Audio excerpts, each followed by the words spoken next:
Hey, now the big banks have been getting caught left and right committing felony crimes. You have LIBOR manipulation, currency rigging, tax evasion, money laundering, you name it. I mean, they have their hand in it to the point where even the mafia is saying, hey, we're in the wrong business. And the mafia is not just saying that because they look like rank amateurs when it comes to the money that they make compared to what the banks make. They're saying it because nobody at the banks ever goes to jail, ever. How's that for a sweet deal?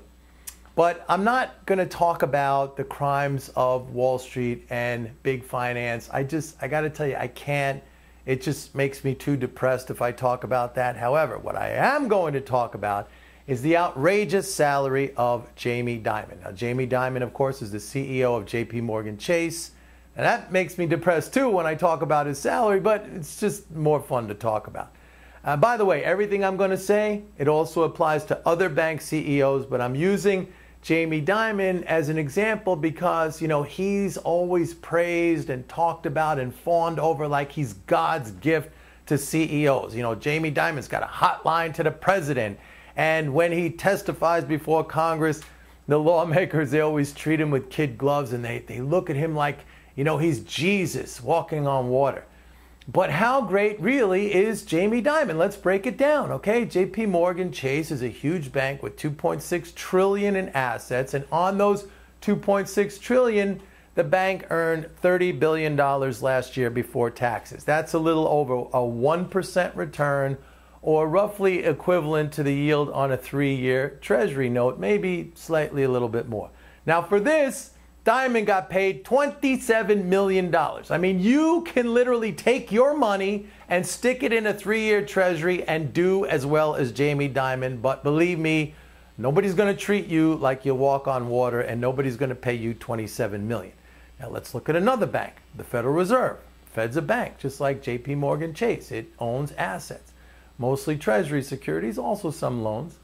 Now, the Fed's balance sheet, or the amount of its assets, is $4 trillion, so it's bigger than JP Morgan. But last year, the Fed earned $100 billion, which is about a 2.5% return on assets. That's more than twice as much as JP Chase. But Janet Yellen, the Fed chairwoman, she got paid $200 grand.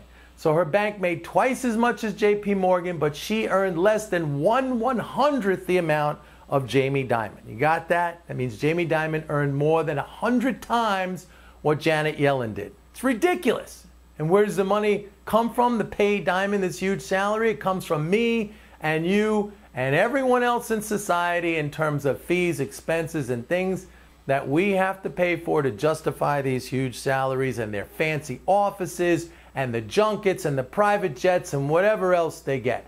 And they still won't give us a loan. Oh yeah, I forget to mention that the Fed turned over nearly all of its $100 billion to the U.S. Treasury as it is required to do by law. And I'm saying that for all you folks out there who think the Fed is a private corporation. Not. But I'll save that for another video. Anyway, the real question is, does Jamie Dimon suck? And the answer is, you're damn right he does! That's it for now, folks. Mike Norman. Bye-bye.